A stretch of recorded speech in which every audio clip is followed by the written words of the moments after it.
It's Ultimate Combat Radio, brought to you by Aztec Highway on 1280 and 97.5 The Zone. Welcome back to Ultimate Combat Radio. Mike Stidham here talking a little mixed martial arts. This segment is brought to you by Beehive Bell Bonds because sometimes bad things happen to good people. Joe, I understand we have a text over there. We just have a few guys texting in. Somebody said Tui. Do you mean Mike Tui Tupo? Yeah, he was there. I remember that name from so long ago in the karate world. Yeah, he was good to have on your side. He was, like I said, there was 5 of us. They probably needed more guys. And then we also got somebody that says, guys need more time midweek. MMA talk is so needed instead of endless jazz talk. Thanks, brother, man. I really appreciate that. And I guess we had another texter say that I was afraid to upset Pedro. I'm not afraid to upset anybody. If I felt like he needed or deserved it, I'd do it. I really strongly feel a very high regard for Pedro Sauer. So, I just want to make that, abundantly clear. But had he crossed me, man, I would have said otherwise. So, all right, now I understand we have Fabiano Scherner on the line, and this guy really, if you've been around the fight game for any length of time, this man really needs no introduction. But in fairness, the marketing and sponsorship specialist for the WCFC said she wanted to kind of weigh in on it. She said, his involvement in WCFC is described as it's exciting to have him here, and he's certainly going to be one of the favorites. His participation in the Last Man Standing 2 tournament is a very rare opportunity for Utah MMA fighters and fans to see somebody of his caliber. So really, an introduction like that, the pressure's got to be on a little bit. Fabio, what do you think of that introduction? Well, that was pretty heavy, yes. You can tell that. But I'm on it. Definitely, I want to be one of the the ones to get that belt. So. Well, I got to tell you, your resume is incredible. We were reading through it just a moment ago, and you obviously know what it is, so I'm not going to do it again. But you've been doing this a while, and you've been among some of the big shows and the big people in the game. How did you become involved in the WCFC, and what brings you down here to Utah to beat up our guys up here? Well, I been my last MMA fight was about a year and a half ago, and I took all this 2011 off the MMA, just did grappling, and I did very well. So now I went to talk to Matt Little, he's my manager, a month ago or so, and I told him, hey man, I'm hungry again, to get in the cage and try to beat up some guys to get me a fight. Well, and he made some contact, and WCFC showed up, and you got hooked up. Now, you mentioned your last fight was about a year and a half ago. It's when you kicked some dude named Scott Junk in the junk, and you got disqualified for that. Where have you been since then? What have you been doing? Well, I basically, I'm coaching at Team Quest, and like I said, I did a lot of Brazilian Jiu-Jitsu and the grappling tournament, in 2011. I fought for 10 medals. I got 5 gold, 1 silver, 2 bronze, so I did very well. Yeah, very nice. And, I just decided, to do that this year. Sometimes you don't have the feeling like you're gonna fight again, but you stay away a little bit, and then you get that, hunger coming, inside you. So, I'm hungry to fight again. I know exactly what you're talking about. And WCFC just looked kind of perfect. I like the way they're gonna do this tournament. So, I got really excited when Matt told me about it, and I told him, "Hey, just give me that, please." All right, well, good stuff. So now you're clearly not afraid to take the big fights. You fought pretty much a who's who in MMA, including on the world's biggest stage, the UFC, and then also in the IFL championships. Does that give you an edge coming into the tournament? Can you say that again, please? Does fighting in those big fights already, having that big experience fighting on the big stage, do you feel like that gives you an advantage coming in to fight in this tournament? Well, sometimes it will, sometimes not, because I don't know much about the guys I'm going to be fighting, and trying to get as much information I can, but definitely, I have experience on my side. So, but in the same way, I have these guys, coming up, and they are hungry, like I was in the beginning. So that's kind of also, a good thing for them, And of course, my experience, will it might be hard to them, but kind of, we'll see. I want to really, put myself against these, younger comers, fighters coming. So I just want to test myself against them. We'll see what's going to happen. Do you feel now that you've had the layoff, you've had some time to kind of re-gear, do you have that hunger back again, or do you feel like, no, I'm the guy you're going to have to come and get? Man, I'm really hungry for this tournament. I can tell that. I really want to win, and man, I'm training hard. I was just driving back from Team Quest right now. Friday we did a hard workout there, man. And tomorrow I have more.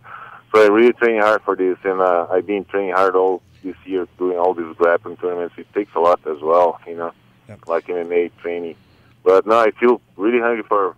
I really want that belt from WCFC. Well, good stuff. And Fabiano, I understand we caught you at a bad time. You're driving down the road, so I really want to thank you for taking the time to chat with us tonight. And I'm looking forward to seeing you fight. I'm going to try to get front row to see you fight, and I look forward to seeing you do it in person. All right. All right, thank you, man. All right, so Fabiano, I tell you, is the odds-on favorite for this show, and I understand that what they said is if I get a front row seat, I got to let Johnny Ritchie sit on my lap, which I'll still be able to see over the top of his spiky hair. Or other than that, I'm going to be kind of screwed. But so now he does have some competition in this tournament, though, and I know a little, Brandon, about the guy that we're going to have on the line next, Jack May, good-looking kid. Yeah, man, I first time I saw this guy was at CSW camp, and there's a lot of big, strong, scary dudes down there. And you see Josh Barnett have to duck to get into the cage, and then after all those guys piled into the cage for the pro fight training, a bigger guy came in and made all them look small. And I was like, wow, look at this monster. But he was so big, I thought he'd be clumsy and uncoordinated, and he got in there, and yeah, he moved like a 170 pounder. And then I heard he was coming to fight here in Utah, and I thought, oh man, they're gonna have a hard time finding a fight for that guy here. And they did. He walked right through the competition before. We had the great fortune of they came to your gym after the weigh-ins the night before the fight, and he was working some mitts and stuff like that. And I was like, wow. I remember you saying you rolled with the smaller big guy, and that guy was a giant. That guy ripped my head off and shoved it in my. That guy was huge. You guys say this guy's bigger than him? Yeah, he's much bigger. You're talking about Ben the Badger Jones, and he's one of the coaches at CSW alongside Eric Paulson, and those two guys are bringing Jack May up, and man, he's going to be a force to be reckoned with for sure. Are we going to see Eric Paulson here cornering them? I don't know if Eric Paulson will come up. I mean, bringing him up in the game, but I'm sure Ben the Badger Jones will be bringing him to town. Well, now I want to give a quote from Joe Wooten, the CEO of WCFC. He said, "Jack might not have the ring time of some of the other guys on this card, but he's 100% deserving of a spot on the card. At 6'8", 265, he has tremendous reach combined with huge power. Personally trained by Eric Paulson, and Eric Paulson, those guys, they wouldn't let him come up here if they didn't think he was going to win this thing. So that's a quote from Joe Wooten, and I understand that Jack is now on the line. Jack, are you there? Yes, sir. Jack, first of all, we were just talking about, we were in awe when we got a chance to watch you train when you were back up here the last time you were here. And you hear what Joe Wooten has to say about you. Does that statement add any extra pressure to you to perform, that your team is so confident in your victory here? No, I just think that with the training that I got from Eric Paulson and CSW, that I'm confident and prepared to step in the cage with anybody. Regardless of my 2-0 record, just putting in the time at such a top-notch gym, you either make it or you don't. And I feel like I put in my time, and my time's here to shine. And at this heavyweight tournament. Oh yeah, you get the ring time just training at Sensei Paulson's gym. I mean, you're in there with guys like Josh Barnett and Ben Jones on a regular basis, and the pro training there is like being in a fight. I mean, you're getting that experience and that mileage. There's never an easy day at CSW, and our sparring, we're known to go hard with our sparring. So me and Josh Barnett, are the two heavyweights that come out at CSW. So he's my everyday guy. He's helped me out along the way a lot, and no better person to learn from than a guy like that. Now, what's the format of this tournament? Is it one-round matches? One round, 5 minutes per fight. Does that play into your game, or does that hurt your game? Are you more of a grind them out kind of guy? I mean, we've only seen you fight once, and it didn't go very far.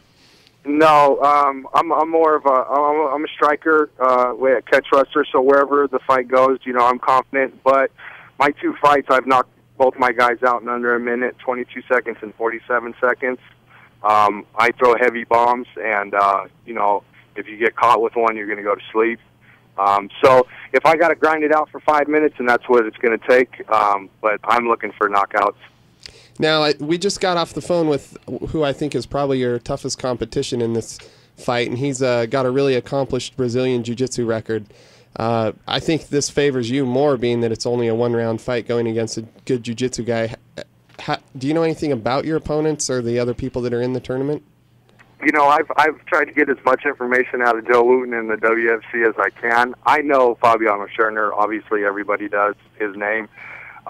He's got he's a stud. He's been in the UFC. He's a Brazilian jiu-jitsu guy. As far as a 1 5-minute round, it just depends on we're heavyweights. So we all have heavy hands, and wherever the fight goes, you just need to be prepared, and you need to know that you have 5 minutes to win that fight to advance. Well, Jack, we're excited to have you back in Salt Lake, man. And if you need a place to train, you know where to come. We'll be ready for getting some rounds in and some warm-up time before your fight. And if you need anything else, let us know. Sounds good. Thank you, guys. All right, good stuff, man. Jack May, and I got to tell you, he is my pick to win this thing. I feel like Jack May doesn't have the most stellar record, but I think he should do very well. This is shaping up to be a pretty good card.